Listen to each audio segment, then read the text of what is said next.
আল্লাহর জমিনে আল্লাহর দিন পরাজিত হইব, আর আমি আমার বউ পোলা মায়া লই আইসি গাড়িতে চলবো।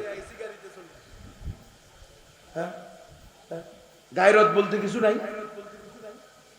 আল্লাহর জমিনে আল্লাহ রসুলের গালি দিব, আর আমি বাহ শানদার খতিব, শানদার বক্তা, প্রধান অতিথি, প্রধান বক্তা। আমার রসুলের ইজ্জত যদি নষ্ট হয়, তো আর আমি বক্তা যদি ওই ব্যাপারে কোনো ফিকির না করি, কোনো কথা না বলি, তো আমার মতো এমন বক্তার উপরে ধিক।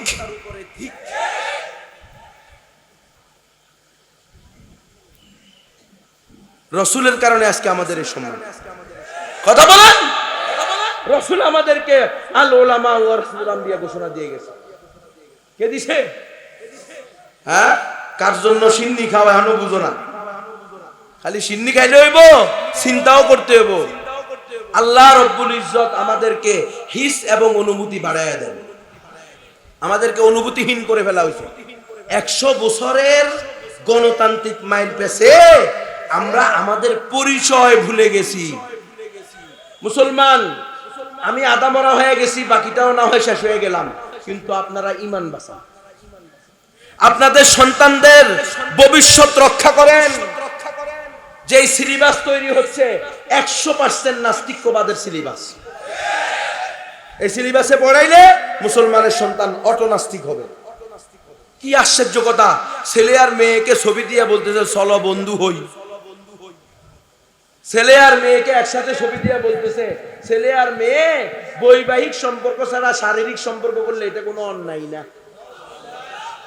কোথায় আছে? মন চাইলো ছেলে হয়ে দেবেন, মন চাইলো মেয়ে হয়ে দেবেন।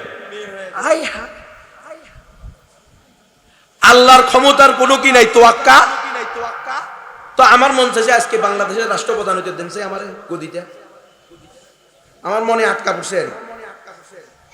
এতটুকু মনে মেয়ে আটকা পড়ে, ফুলা আটকা পড়ে, আর আমার মনের ভিতরে রাষ্ট্রপ্রধান শেখ হাসিনার জায়গায় আমি বসবো, এটা আটকা পড়ছে। এখন দেন না কথা বুঝেন নাই, বলো বুঝেন নাই। ওনারা বলতেছে কারো মনে যদি মেয়ে আটকা পড়ে সে মেয়ে, কারো মনে যদি ছেলে আটকা পড়ে তাহলে সে ছেলে। মেয়ে হইলেও ছেলে, ছেলে হইলেও মেয়ে। কেন? কারণ এটা তার মনে আটকা পড়ছে। তো আমারও তো মনে আটকা পড়ছে বাংলাদেশের প্রধানমন্ত্রী অমুক, আমারে প্রধানমন্ত্রী হইতে দেন, দিবেন নি? উম্মতের পরবর্তীরাও যদি সফলতার কামিয়াবি চায়, তাহলে পূর্ববর্তীদের মানহাজ, তরিকা, রাস্তা ছাড়া কোনো গতি নাই। হুজুর বললেন ভয় পেও না, জেল জুলুম মনক্ষুণ্ণ হওয়ার কিছু নাই, এটা তো হবেই শেষ জামানায়, আরো বেশি হবে হয়তো ভবিষ্যতে, কিন্তু ইনশাআল্লাহ ইসলামের বিজয় খুব কাছে। দেখো না, আফগানিস্তান প্রায় 40 বছর ধরে কোন মুসলিম রাষ্ট্র প্রকাশ্যে তাদেরকে কোনো সহযোগিতা করে নাই। একা একা আল্লাহর উপর তাওয়াক্কুল করে, আল্লাহু আকবার। তারা দুইটা সুপার পাওয়ারকে নাকানি সুবানি খাওয়াইয়া একেবারে শোচনীয় ভাবে পরাজিত কইরা কোন রকম লজ্জাস্থান ঘুরা পালানোর সুযোগ পাইছে। বুঝেন নাই? কেন? হুজুর বলছেন দেখো পৃথিবীর মধ্যে এখন অলরেডি আফগানিস্তানের কারেন্সি 3 নম্বরে আছে। কোন জাদুর কাঠিতে? আরে 71-এর মতো টিভিএ এখন বলে আফগানিস্তানে আল্লাহ তাআলা তার রহমতের সকল দরজা খুলে দিয়েছে। ইযা জাআ নাসরুল্লাহি ওয়াল ফাth ওয়া রাআইতান নাসা ইয়াদখুলুনা ফি দীনিল্লাহি আফওয়াজা। মানুষ বিজয়ী জাতির পিছে ঘুরে। কথা কন, সারা ভোট দিছে আওয়ামী লীগের, জিতে গেছে বিএনপি, কয় না আমি তো বিএনপি রে দিছি। কথা কন না, এমন লোক আছে না নাই? সারা ভোট দিছে বিএনপি রে, ঘটনাক্রমে জিতে গেছে আওয়ামী লীগ, কয় না আমি তো আওয়ামী লীগের ভোট দিছি। মানুষ বিজয়ীকে অনুসরণ করে, সবসময় মনে রাখবেন, পরাজিতরে কেউ অনুসরণ করে না। এখন দেখেন না আফগানিস্তানের পাগড়ি বিক্রি হয়, কথা বলে, আফগানিস্তান মার্কা টুপি বিক্রি হয়, তালেবান গো মার্কা টুপি, এ হয় কি হয় না বলেন? কিল্লাই ওরা এখন বিজয়ী, ওরা এখন বিশ্বের বাজারে তারা এখন বুক টান করে দাঁড়াইছে, আলহামদুলিল্লাহ। এটা ইসলামের বিজয়ের শতাব্দী। শেখ সাজিদুর রহমান সাহেব বলছেন কি বলেন নাই? হ্যাঁ, এই শতাব্দী মুসলমানদের ইসলামের। আপনাকে আর আমাকে শুধু সঠিক পদ্ধতিতে নিয়তকে সহি করে উলামায়ে কেরামের নেতৃত্বে চলতে হবে। দেখবেন ইনশাআল্লাহ বিজয় আপনার পদচুম্বন করবে। ওয়া আনতুমুল আলাউনা ইন কুনতুম মুমিনিন। তো হুজুর বলতেছিলেন দেখো, এটি পূর্বেও আরবরা ইসরায়েলের সাথে যুদ্ধ করছে, কিন্তু শোচনীয়ভাবে পরাজিত হয়েছে। কেন? তাদের নিয়ত ছিল গলত। তাদের উদ্দেশ্য কি ছিল? কারণ তারা ওই যুদ্ধে লাগছিল আরব জাতীয়তাবাদ প্রতিষ্ঠা করার জন্য। জাতীয়তাবাদ ইসলামে হালাল না হারাম, এটা সম্পূর্ণ একটা শিরকি মতবাদ। জাতীয়তাবাদ ইসলামের সাথে সাংঘর্ষিক। জাতীয়তাবাদ বুঝেন? মানে বাঙালি হইলেই সে শ্রেষ্ঠ। এখন সে হিন্দু হোক, বৌদ্ধ হোক, নাস্তিক হোক, যা ইচ্ছা তাই হোক, সে যদি বাঙালি হয় তাহলেই শ্রেষ্ঠ। এটার নাম হইল জাতীয়তাবাদ। আর পাকিস্তানি হইলেই সে নিকৃষ্ট। এখন সে যতই আল্লাহওয়ালা হোক, যত বড় তাকওয়া তোহারতওয়ালা হোক না কেন, তাহাজ্জুদ গুজার হোক না কেন, আল্লাহর ওলি হোক না কেন, সে যেহেতু পাকিস্তানি এই জন্য সে নিকৃষ্ট। এগুলাকে বলা হয় জাতীয়তাবাদ। কথা বুঝছেন? এগুলো ইসলামে এর কোনো স্থান নাই। তো আরবরা, হুজুর বলতেছিলেন মুফতি মনসুরুল হক সাহেব, যে তারা এই যে যুদ্ধটা করছে এটা আরব জাতীয়তাবাদ প্রতিষ্ঠা করার জন্য করছে। এই জন্য আল্লাহ তাদেরকে শোচনীয়ভাবে পরাজিত করছে।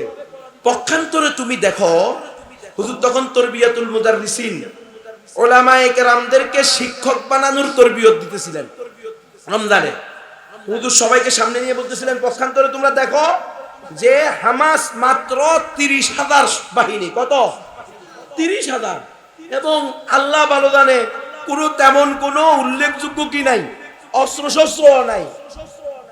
সারা পৃথিবী থেকে এরা হলো সম্পূর্ণ এই হাতার মধ্যে, মুহাসারার মধ্যে, প্রতিরোধের মধ্যে তারা অবরুদ্ধ অবস্থায় আছে।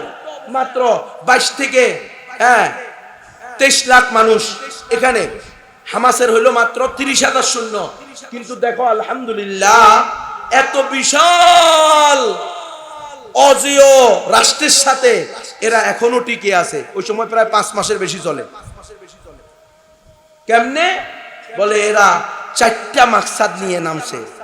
1 নম্বর হলো এরা এলায়ে কালিমাতুল্লাহ, আল্লাহর জমিনে আল্লাহর কালিমাকে বিজয়ী করার জন্য জিহাদ করতেছে। 2 নম্বর হলো এরা মসজিদুল আকসাকে ইহুদিদের নাপাক হাত থেকে পবিত্র করার জন্য যুদ্ধ করতেছে। 3 নম্বর হলো এই পুরা ফিলিস্তিন, এটা কাদের ভূখণ্ড? মুসলমানদের। আল্লাহ রাব্বুল ইজ্জত এটা মুসলমানদেরকে দান করছে।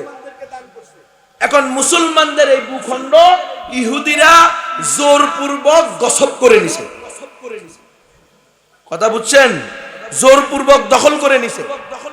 কোন মুসলিম ভূখণ্ড অমুসলিম দ্বারা আক্রান্ত হইলে অথবা অমুসলিমরা দখল করে ফেললে, আল আকরাব ফাল আকরাব, আল আহাম ফাল আহাম, ফিকহের এই কায়দার ভিত্তিতে পর্যায়ক্রমে সারা পৃথিবীর মুসলমানের উপরে ওই ভূখণ্ড মুক্ত করা পর্যন্ত জিহাদ ফরজুল আইন। ঠিক তেমনি ভাবে কোন মুসলমান কোন কাফেরের হাতে বন্দী হইলে ওই মুসলমানকে রক্ষা করা পর্যায়ক্রমে সারা দুনিয়ার সমস্ত মুসলমানের উপরে পড়ে। কোথায় আছেন? নামাজের ফরজ তো খুব ঠিক আছে, রমজান মাসের ফরজ তো খুব ঠিক আছে, শবে কদর পাওয়ার জন্য তো মাশাআল্লাহ খুব চেষ্টা করছি, এগুলো সব প্রশংসনীয়। এগুলো কোনোটাকে ঠাট্টা করা, মস্করা করা, নাউজুবিল্লাহ, তাহলে তো আমার ঈমান চলে যাবে। ঠাট্টা মস্করার জন্য বলতেছি না, কিন্তু একজন মুসলিম কারাবন্দীকে মুক্ত করাও তো আপনার দায়িত্ব। একটি মুসলিম ভূখণ্ডকে কাফেরদের হাত থেকে মুক্ত করাও তো আপনার দায়িত্ব। স্পেন 100% মুসলমানের রাষ্ট্র ছিল, সেটা 100% খ্রিস্টানের রাষ্ট্র হয়েছে। আপনি আর আমি কোথায়? ফিলিপাইন 100% মুসলমানের রাষ্ট্র ছিল, 100% খ্রিস্টানের রাষ্ট্র হয়েছে। আপনি আর আমি কোথায়? কাল কিয়ামতের মাঠে আল্লাহর কাছে জবাবদিহিতা করতে হবে। ফালানাসআলান্নাল্লাযীনা উরসিলা ইলাইহিম ওয়ালানাসআলান্নাল মুরসালিন। প্রিয় উম্মাহ, মেহেরবানি করে লক্ষ্য করেন, হুজুর বলতেছেন তাদের নিয়ত সহি। তারা এলায়ে কালিমাতুল্লাহর জন্য এখন জিহাদ করতেছে। তারা জিহাদ করতেছে বাইতুল মাকদাস রক্ষা করার জন্য, তারা জিহাদ করতেছে মুসলিম ভূখণ্ড রক্ষা করার জন্য। 4 নম্বর কথা হুজুর যেটা বললেন সেটা হলো সারা বিশ্বের প্রায় 57টা মুসলিম রাষ্ট্রের হুমাকা আহমক, আহমকদের বহুবচন হুমাকা। এই আহমকেরা, মুনাফিকেরা, এরা সব গণতন্ত্র ধর্মরে বিশ্বাস কইরা গণতন্ত্রের খুশিয়াবুরদারি করতেছে, গণতন্ত্রের পিছনে পড়ে আছে। এরা মনে করতেছে কত শক্তিশালী এক এক রাষ্ট্র, যেমন ইরান, তেমন সৌদি আরব, তেমন পাকিস্তান, তেমন এক এক মুসলিম রাষ্ট্র আপনি দেখলে আরব আমিরাত কি, এরা তো অনেক ক্ষেত্রে ইসরায়েলের চেয়েও শক্তিশালী।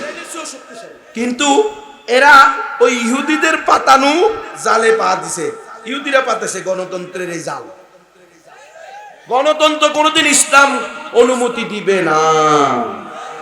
গণতন্ত্রের সাথে ইসলামের সাথে 100% সাংঘর্ষিকতা। গণতন্ত্র বলে সকল ক্ষমতার উৎসকে জনগণ, ইসলাম বলে সকল ক্ষমতার উৎস। তো দুইটা কি এক হইলো? এই মুসলমান কথা বলে, দুইটা কোনোদিন এক হইলো? কখনো না। এই দুটাকে এক মনে করলে আপনার ইমানই চলে যায়। দুটা এক কেমনে হইলো? কখনো দুটা এক হতে পারে না। হুজুর বললেন এই হুমাকাদেরকে এরা একটা কি দিল? ধাক্কা দিল, আকলি ধাক্কা দিল এদেরকে, যে দেখো বিশ্বের মুসলমানেরা নামকেও আসতে মুসলিম রাষ্ট্রের ক্ষমতা ধরে না। তোমরা যে মনে করতেছো যে ইহুদিরা অজেয়, এদের সাথে কোনোভাবেই যুদ্ধ করা সম্ভব না।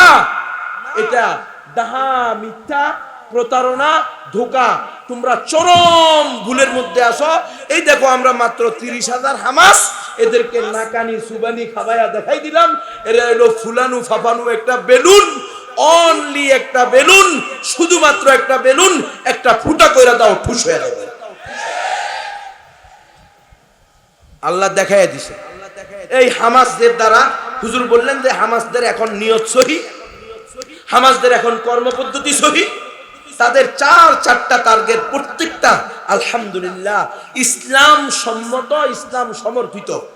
এলায়ে কালিমাতুল্লাহ, দারুল উলুম দেওবন্দের উদ্দেশ্য, ঠিক কি না?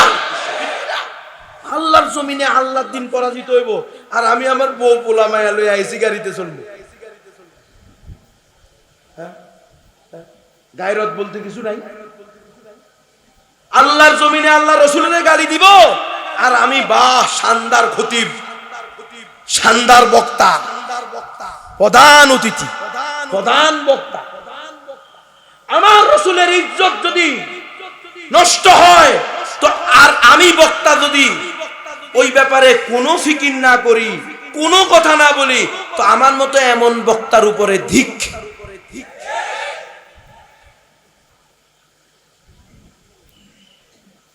রসুলের কারণে আজকে আমাদের এই সম্মান।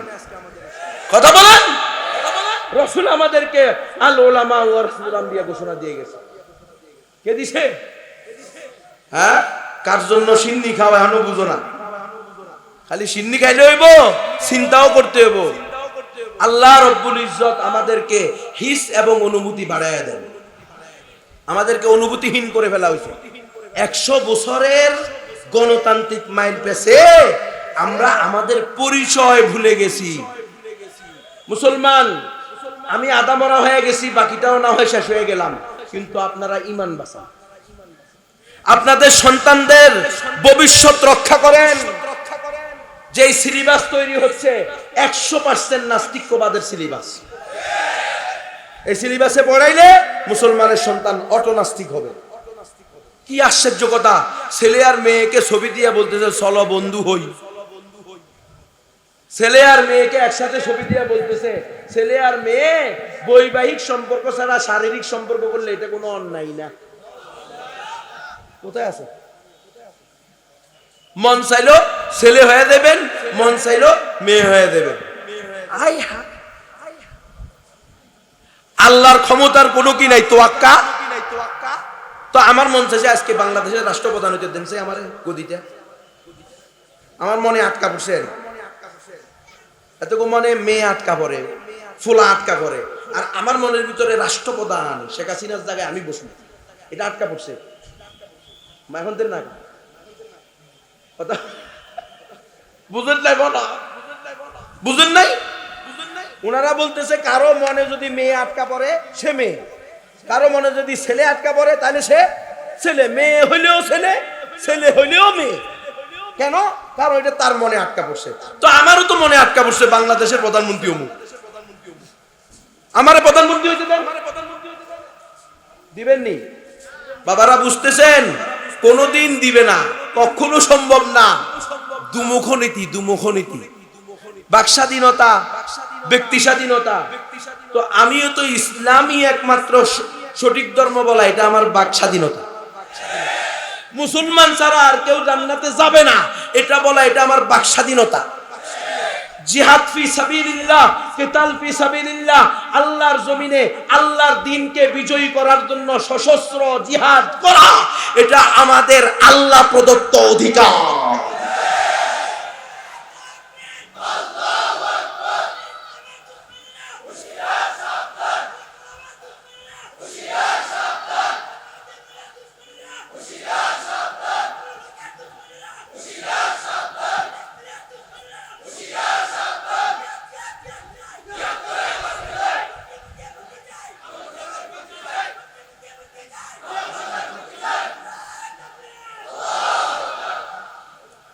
আল্লাহ আল্লাহর জমিনে আল্লাহর দ্বীন প্রতিষ্ঠা হওয়ার জন্য ইসলামের পক্ষে, মুসলমানদের পক্ষে, কোরআনের পক্ষে, রসুলের পক্ষে কাজ করা, এটা সারা দুনিয়ার সমস্ত মুসলমানের স্বাধীনতা, বাক স্বাধীনতা, ব্যক্তি স্বাধীনতা, আল্লাহ প্রদত্ত দায়িত্ব, কর্তব্য। এটা আমাদের করতে হবে, ঐচ্ছিক না। মন চাইলে করলাম, মন চাইলে করলাম না, এটা আল্লাহর পক্ষ থেকে হুকুম। তার পক্ষ থেকে আল্লাহ হুকুম দিছে, কাতিলুহুম হাত্তা লা তাকুনা ফিতনা। সকল ফিতনা দূর করার রাস্তা একটাই। তোমার রাসূল যেভাবে করছে, সাহাবায়ে কেরাম যেভাবে করছে, তাবেঈনরা যেভাবে করছে, তবে তাবেঈনরা যেভাবে করছে, গত 1200-1300 বছরের ইতিহাসে 1200 বছরের মুসলমানরা যেভাবে করছে, খলিফাতুল মুসলিমিনরা যেভাবে করছে, আমাদেরকেও ঠিক সেভাবে করতে হবে। তো হুজুর বলতেছিলেন আজকে যেহেতু হামাসরা এই 4 উদ্দেশ্য নিয়ে নামছে, তো আলহামদুলিল্লাহ হামাসকে আল্লাহ তাআলা বিজয় দিচ্ছে। হ্যাঁ, সাধারণ মুসলমানরা নির্যাতিত হচ্ছে, শহীদ হচ্ছে, ইসলাম জিন্দা হোতা হে হর কারবালা কে বাদ। আপনি দেখেন কত আশ্চর্য, একই পরিবারের 22 জন চলে গেছে, 18 জন চলে গেছে, 17 জন চলে গেছে, 15 জন চলে গেছে, মা বলতেছে আলহামদুলিল্লাহ হাসবি আল্লাহ ওয়া নি'মাল ওয়াকিল। ছেলেরা জিজ্ঞেস করতেছে তোমার বাপ শহীদ, ভাই শহীদ, মা শহীদ, বোন শহীদ, তুমি আলহামদুলিল্লাহ হাসবুনাল্লাহু ওয়া নি'মাল ওয়াকিল। আমাদের মতো মুনাফিক জাতি, ইমানদার, ইমানের পাওয়ার দেখেন। এত মার খাইতেছে, এত মার খাইতেছে, পুরা গাজ্জাতুল ইজ্জাকে জমিনের সাথে মিশিয়ে দেওয়া হয়েছে। একটা মানুষ হামাসের বিরুদ্ধে একটা কথা বলছে, শুনছেন আপনারা? আল্লাহু আকবার। মার তো খাইবেনি, আল্লাহর জমিনে আল্লাহর দ্বীন জিন্দা করবেন, মার খাবেন না। আম্মা তালেবান তো বিজয় হয়েছে, শুনতে তো ভালো লাগে, কিন্তু এই বিজয়ের পিছনে যে 20 লক্ষ মুসলমানের রক্ত আছে, জান আছে। তাহলে ভয় পাওয়ার কিছু নাই ইনশাআল্লাহ। মসজিদুল আকসা অবশ্যই তার হুরমত আমরা রক্ষা করব, মুসলিম উম্মার সূর্য সন্তানেরা রক্ষা করবে। আপনারা শুনেছেন কিয়ামত কায়েম হবে না যতদিন না ইহুদিদের সাথে যুদ্ধ হয়। এবং এই যুদ্ধের ফলাফল রাসূল বলে দিয়েছেন, ইয়াকুলু শাজার ওয়াল হাজার ইয়া আব্দুল্লাহ ইয়া মুসলিম, পাথর আর গাছ মুসলমানকে ডেকে বলবে, ও আল্লাহর বান্দা, ও মুসলমান, ইন্না খালফি ইয়াহুদিয়ুন, আমার পিছে এক ইহুদি পালাইছে, ফাতাআল ওয়া খুযহু ওয়াকতুলহু, আসো এরে ধরো এবং হত্যা করো। ইহুদির বাচ্চারা অপেক্ষা কর, তোদেরকে আল্লাহর কোন সৃষ্টিও রক্ষা করবে ইনশাআল্লাহ সুম্মা ইনশাআল্লাহ। ভয় পাওয়ার কোনো কারণ নাই বাবারা, ভয় পাবেন না। হকের পক্ষে থাকবেন, হকের পক্ষে থাকবেন, ওলামায়ে কেরামের পক্ষে থাকবেন। জঙ্গি মামলা শুনলেই তার বিরুদ্ধে যাবেন না। বাংলাদেশের সবচেয়ে ভুয়া মামলা হলো জঙ্গি মামলা, সবচেয়ে মিথ্যা মামলা হলো জঙ্গি মামলা, সবচেয়ে হয়রানিমূলক মামলা হলো জঙ্গি মামলা, সবচেয়ে একেবারে ভিত্তিহীন মামলা হলো জঙ্গি মামলা। আমি নিজে তার প্রমাণ। আমি আপনাদের এই অঞ্চলে ওয়াজ আর করছি না করি নাই? কথা বলেন বাবারা, এই দেশে আমি আর কোনো ওয়াজ করি নাই বিবাড়িয়াতে, তাহলে আমারে পাল আবার গুম রাখতে হবে কেন? হ্যাঁ, তো এগুলো হলো বুয়া। আপনারা জঙ্গি মামলা শুনলে ভয় পাবেন না, আলেম ওলামার পাশে দাঁড়াবেন। যাকে জঙ্গি মামলা দিবে তার পরিবারের দায়িত্ব নিবেন, তার মামলার দায়িত্ব নিবেন। তাকে ঠকানো হয় বিভিন্ন ভাবে, মানুষ জানে না। আহারে, জায়গা বিক্রি করে দিছে বাপ মা, গরিব মানুষ। আহা, এক মা তার ঘরের 2টা খাট বিক্রি করে দিছে ছেলেকে বের করার জন্য। এত বড় জালেম ওই উকিল নামে, যে সব উকিল না, ওই উকিলটা তার এই টাকা খেয়ে কোনো কাজ আগায় নাই। ওই মা জানে না, ওই বাবা জানে না কার কাছে যাইলে সন্তানের মুক্তি হবে। এই জন্য আপনারা যারা জানেন, আপনাদের যাদের তৌফিক আছে, এই ধরনের মামলা যাদেরকে দেয়, বিশেষ করে জঙ্গি মামলা নামে, এদের পক্ষে বেশি করে দাঁড়াবেন, এদের পক্ষে আরো বেশি আন্দোলন করবেন, এদেরকে সহযোগিতা করবেন, এদের পরিবারকে সকল প্রকার সাপোর্ট দিবেন। তো ইনশাআল্লাহ আপনি যদি দূরে সরে যান, তাহলে ইসলামের দুশ্মনেরা আরো শক্তি পেয়ে গেল, সাহস পেয়ে গেল। এটাই রাস্তা। এই লাইনে যেই কথা বলবো তারে আমরা জঙ্গি মামলা দিয়ে দেব, সন্ত্রাসী মামলা দিয়ে দেব। তাহলে এলাকার লোকেরা, বড় বড় হুজুররা তার কথা শুনবে, না না আমরা তার সাথে নাই, তার সাথে আমাদের কোনো সম্পর্ক নাই। আপনারা বুক ফুলায় বলবেন, সে আমাদের সন্তান, সে আমাদের সম্পদ, সে হক কথা বলতে পারছে, আলহামদুলিল্লাহ। কোরআনের কথা বলা, হাদিসের কথা বলা আমার দায়িত্ব ছিল। বুক ফুলাইয়া সব আমি বলতে পারিনি, আমার উস্তাদ বলছে, আমি এই উস্তাদের জন্য প্রয়োজনে কল্লা দিয়ে দেব। থাকবেন তো ইনশাআল্লাহ। কখনো মাজলুমদেরকে সেরে দূরে যাবেন না, খবরদার, তাহলে আল্লাহর পাকড়াও থেকে বাঁচতে পারবেন না। ওলামায়ে কেরামের সাথে থাকবেন। আজকের এই মাহফিল অত্যন্ত আলহামদুলিল্লাহ খুশি লাগতেছে যে ভাইয়েরা করেছেন, বিশেষ করে যুব সমাজ, যুবক ভাইয়েরা এই দায়িত্ব নিয়েছেন ওলামায়ে কেরামের পরামর্শে। আপনাদের স্থানীয় মুসলমানদের আলহামদুলিল্লাহ সহযোগিতা আমি শুনে আশ্চর্য হয়েছি। এখানে যারা সহযোগিতা করছে এদের অনেকেই আওয়ামী লীগের বড় বড় লোক, আওয়ামী লীগের বিভিন্ন দায়িত্বে আছে। হ্যাঁ, এটাই তো উচিত। আওয়ামী লীগ হলেও সে মুসলমান হবে, বিএনপি হলেও সে মুসলমান হবে, জামাত ইসলাম হলেও সে মুসলমান হবে, চরমনাই হলেও সে মুসলমান হবে। সে ইসলামের পক্ষে থাকবে, মুসলমানের পক্ষে থাকবে, কোরআনের পক্ষে থাকবে। কারণ গণতন্ত্র আমাদের পরিচয় না, আমাদের পরিচয় ইসলাম। ওলামায়ে কেরাম আমাদেরকে দিক নির্দেশনা দিবেন। আলহামদুলিল্লাহ আপনাদের এলাকার সকলের শ্রদ্ধেয় সাজিদুর রহমান সাহেব আছেন, আরো ওলামায়ে কেরাম আছেন, সকলের নাম আমি জানি না।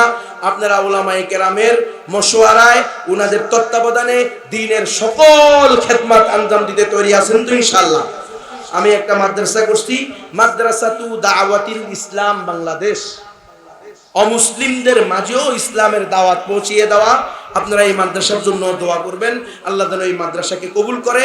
দাওরা হাদিসের পরে 1 বছর তাখাসসুস বিদ দাওয়া যে সকল ভাই পড়তে চান, আগামীকাল থেকে ইনশাআল্লাহ ওই মাদ্রাসায় ভর্তি শুরু হবে। এটা চিটাগাং রোড মৌচাক, চিটাগাং রোড মৌচাক, এই মিজমিজি এলাকার ভিতরে। আপনারা যদি ওখানে যান তাহলে মদিনা মসজিদ থেকে একটু সামনে ওয়ালটন শোরুমের অপোজিটেই মাদ্রাসা। আপনাদের দাওয়াত থাকলো, সবাই দেখে আসবেন, দোয়া করে আসবেন। আর যে সকল ভাইয়েরা দাওরায়ে হাদিস পড়ছেন তাদের প্রতি অনুরোধ করব, আপনি মুকারানাতুল আদিয়ান, তুলনামূলক ধর্মতত্ত্বের উপরে একটা বছর পড়েন, তাহলে আপনি বুঝবেন ইসলামের বিরুদ্ধে, মুসলমানদের বিরুদ্ধে কতভাবে ষড়যন্ত্র করে মুসলমানকেও খ্রিস্টান বানানো হচ্ছে। এবং আমাদের মুসলিমদের জন্য দোয়া করবেন, আল্লাহ তাদেরকে ঈমানের উপরে মজবুতি দান করেন। ওয়া আখিরু দাওয়ানা আনিল হামদুলিল্লাহি রাব্বিল আলামিন। সুবহানাল্লাহি ওয়া বিহামদিহি।